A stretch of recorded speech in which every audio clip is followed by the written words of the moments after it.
Accounting no problem में आपका स्वागत है। मैं हूं आरती।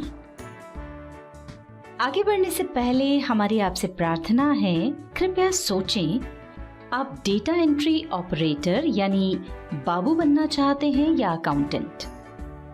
आप टैली का अधूरा ज्ञान प्राप्त करना चाहते हैं या उसके विद्वान बनना चाहते हैं? यदि आप अकाउंटेंट या विद्वान बनना चाहते हैं तो हमारा आपसे निवेदन है, इस वीडियो सीरीज की सभी वीडियोस को एक एक करके क्रमानुसार ही देखें। वीडियोस को क्रमानुसार देखने के दो तरीके हैं। पहला है हमारी वेबसाइट द्वारा और दूसरा हमारे YouTube चैनल की प्लेलिस्ट द्वारा। टैली प्राइम की इस वीडियो सीरीज के आज के अध्याय में आप जानेंगे अकाउंटिंग की परिभाषा और कुछ अन्य परिभाषाएं। इसके पहले वाली वीडियो में हमने आपको बताया था कि टैली प्राइम सिखाने के पीछे हमारा उद्देश्य क्या है और हमने टैली प्राइम सिखाने के लिए कितने लेवल्स बनाए हैं। जो लोग टैली सीखना चाहते हैं, निश्चित रूप से उन्हें मालूम है टैली एक अकाउंटिंग सॉफ्टवेयर है, पर क्या आप जानते हैं अकाउंटिंग क्या है, उसको कैसे करते हैं, उसके क्या सिद्धांत हैं, उसके क्या लाभ हैं इत्यादि? शायद कुछ लोग जानते हैं और कुछ नहीं। इसलिए हम टैली सिखाना शुरू करने से पहले प्रारंभ की कुछ वीडियोस में बहुत ही सरल तरीके से अकाउंटिंग से संबंधित कुछ बेसिक जानकारी जो हमें टैली सिखाने के लिए आवश्यक लगी, उन्हें समझाने की कोशिश कर रहे हैं। और हमारे ख्याल से टैली में काम करने के लिए ये जरूरी भी है। कहते हैं ना, फाउंडेशन यानी नींव मजबूत होती है तो बिल्डिंग भी मजबूत होती है। चलिए पहले समझ लेते हैं अकाउंटिंग क्या है। किसी व्यापार या व्यवसाय के वित्तीय यानी फाइनेंशियल लेन देन का लिपिबद्ध रिकॉर्ड रखने, उसका वर्गीकरण यानी क्लासिफिकेशन करने, सारांश प्रस्तुत करने और उसका विवरण यानी रिपोर्ट तैयार करने और उनका एनालिसिस करने की कला को ही अकाउंटिंग कहते हैं। हम इस वीडियो सीरीज में आगे बढ़ते हुए इन सभी बातों को एक एक करके समझेंगे। यहाँ पहले हम इस लेसन में उपयोग होने वाले टेक्निकल शब्दों के अर्थ समझ लेते हैं। सबसे पहले समझते हैं व्यापार यानी ट्रेड क्या है। लाभ कमाने के उद्देश्य से किया गया वस्तुओं का क्रय या विक्रय व्यापार कहलाता है।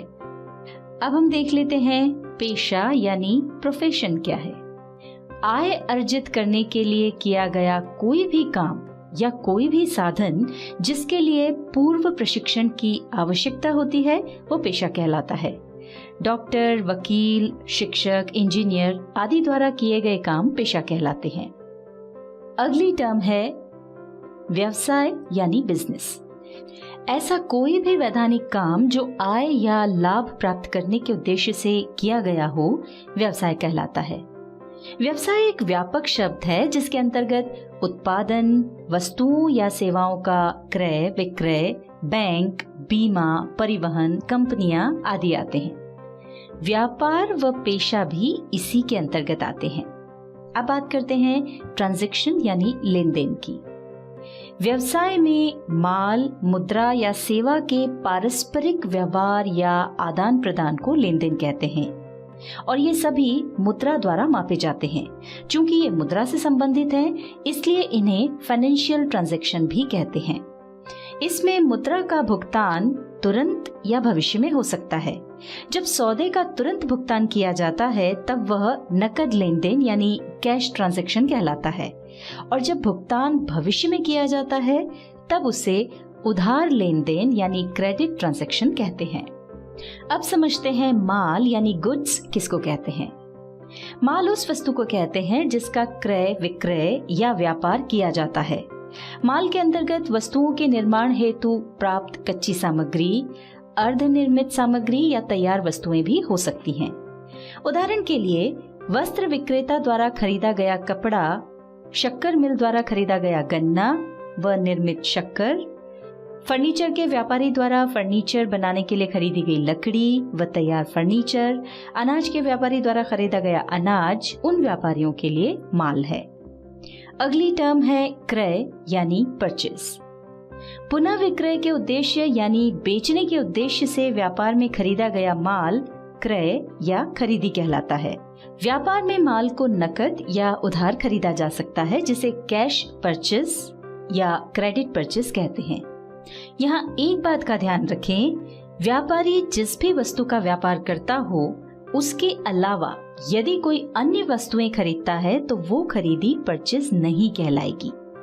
जैसे यदि कोई कपड़ा व्यापारी व्यापार के लिए कपड़ा खरीदता है तो यह परचेस के अंतर्गत आएगा, पर यदि वो अपनी दुकान के संचालन के लिए कंप्यूटर खरीदता है तो ये परचेस के अंतर्गत नहीं आएगा, क्योंकि उसने ये कंप्यूटर अपनी दुकान को संचालित करने के लिए खरीदा है, बेचने के लिए नहीं। विक्रय यानी सेल्स। किसी भी व्यापार में कोई माल लाभ कमाने के उद्देश्य से बेचा जाता है तो ये सेल्स कहलाता है। व्यापार में माल को नकद या उधार बेचा जा सकता है, जिसे कैश सेल्स या क्रेडिट सेल्स कहते हैं।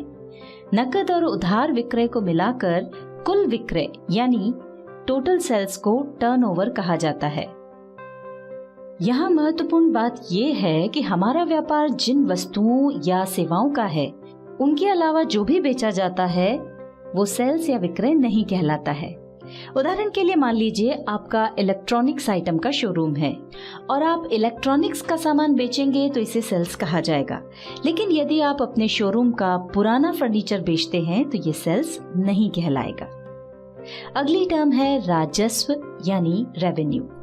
रेवेन्यू से आशय ऐसी राशि से है जो माल अथवा सेवाओं के विक्रय से नियमित रूप से प्राप्त होती है, साथ ही व्यवसाय के दिन प्रतिदिन के क्रियाकलापों से प्राप्त होने वाली राशियां जैसे किराया, ब्याज, कमीशन, डिस्काउंट आदि भी रेवेन्यू कहलाते हैं। आय यानी इनकम। एक व्यक्ति या संगठन की आय यानी इनकम वो धन है जो वो कमाते हैं या प्राप्त करते हैं। वैसे आय एक व्यापक शब्द है, इसमें लाभ भी शामिल रहता है। आय दो प्रकार की होती है। प्रत्यक्ष आय यानी डायरेक्ट इनकम। इसके अंतर्गत ऐसी सभी प्राप्तियां आती हैं जो हमारे मुख्य कार्य से प्राप्त होती हैं। जैसे व्यापार की स्थिति में यदि आप कुछ बेच रहे हैं तो उसका जो भी मूल्य प्राप्त हो रहा है वो डायरेक्ट इनकम में आएगा।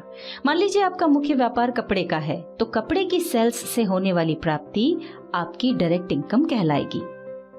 दूसरी तरह की आय होती है अप्रत्यक्ष आय यानी इनडायरेक्ट इनकम। मुख्य व्यवसाय के अलावा जो भी इनकम होती है वो अप्रत्यक्ष आय यानी इनडायरेक्ट इनकम कहलाती है। उदाहरण के तौर पर यदि आपका कपड़े का व्यापार है तो उससे प्राप्त होने वाले आय के अतिरिक्त जो भी आय होती है, जैसे आपने कुछ गोदाम किराए पर दिए हुए हैं तो उनका किराया, या फिर आपने कुछ रुपया बाजार में उधार दिया हुआ है तो उससे प्राप्त होने वाला ब्याज आपकी इनडायरेक्ट इनकम कहलाएंगे। अगली टर्म जो हम आपको समझाने जा रहे हैं वो है व्यय यानी एक्सपेंसेस। एक व्यक्ति या संगठन का व्यय यानी एक्सपेंसेस वो धन है जो हम अपने काम के दौरान कुछ करते हुए खर्च करते हैं।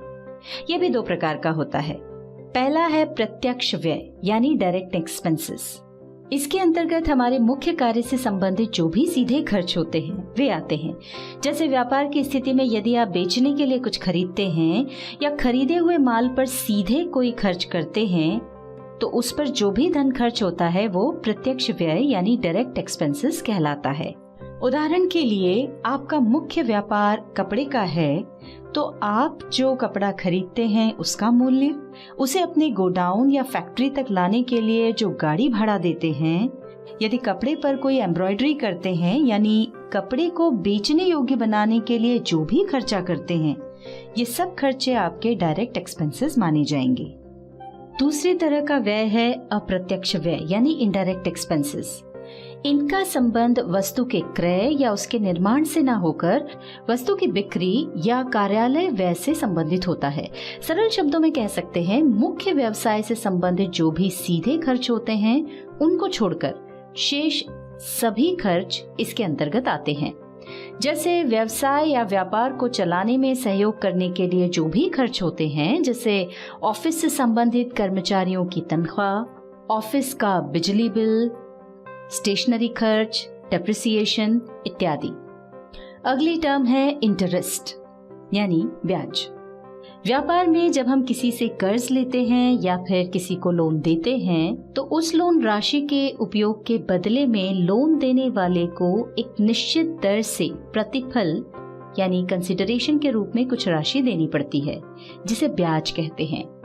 कई बार हम किसी सप्लायर से ज्यादा दिनों की उधारी पर माल खरीदते हैं तो उस लंबी अवधि के लिए भी हमको ब्याज देना पड़ सकता है। इसके विपरीत यदि हमने किसी कस्टमर को लंबी अवधि के लिए उधार माल बेचा तो उस पर हम ब्याज ले सकते हैं।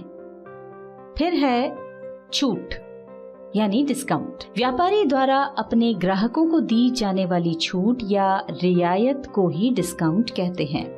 जब हमें किसी से डिस्काउंट प्राप्त होता है तो उसे डिस्काउंट रिसीव्ड कहते हैं, और जब किसी को डिस्काउंट दिया जाता है तो उसे डिस्काउंट अलाउड या डिस्काउंट गिवन कहा जाता है। यह डिस्काउंट दो प्रकार का हो सकता है। पहला है व्यापारिक बट्टा यानी ट्रेड डिस्काउंट।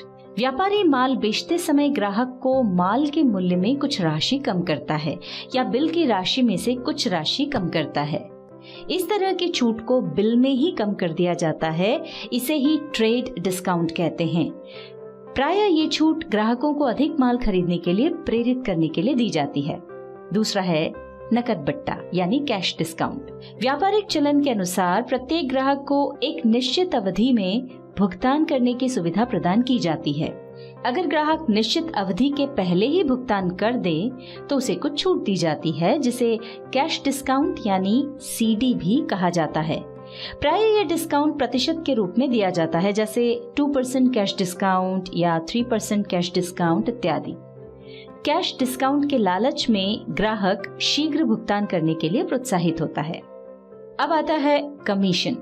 जब किसी व्यक्ति या संस्था को किसी का काम करने जैसे कुछ खरीदने या बेचने में सहायता देने या अन्य कोई काम करने के प्रतिफल स्वरूप कुछ पारिश्रमिक मिलता है तो उसे कमीशन कहते हैं। कई बार विक्रेता अपने कर्मचारियों को सेल बढ़ाने के लिए प्रोत्साहित करने के लिए भी तनख्वाह के साथ इस तरह का कमीशन देता है। यह पारिश्रमिक साधारणतया निश्चित प्रतिशत से दिया जाता है, पर कभी कभी यह निश्चित राशि में भी दिया जा सकता है। अगली टर्म है सेवा यानी सर्विस। वर्तमान में सेवा का अर्थ बड़ा व्यापक हो गया है। अपने व्यवसाय में हम कई प्रकार की सेवाओं का उपयोग या उपभोग करते हैं, जैसे हम अपने कंप्यूटर सप्लायर से अपना कंप्यूटर सुधरवाते हैं या कंप्यूटर में कोई नया सॉफ्टवेयर इंस्टॉल करवाते हैं, तो ये उसके द्वारा दी गई सेवाएं हैं। इसी तरह मान लीजिए हमने किसी इलेक्ट्रीशियन से अपने यहाँ एसी ठीक करवाया तो यह भी उसके द्वारा दी गई सर्विस ही है। ग्राहक यानी कस्टमर, हम जिसे माल बेचते हैं वो हमारा कस्टमर कहलाता है। विक्रेता यानी सप्लायर, हम जिससे माल खरीदते हैं उसे सप्लायर कहते हैं। इस वीडियो में आपने अकाउंटिंग की परिभाषा के साथ ही कुछ अन्य परिभाषाओं के बारे में जाना। इसके बाद वाली वीडियो में हम आपको बताएंगे कि डबल एंट्री सिस्टम क्या है और साथ ही कुछ अन्य परिभाषाएं।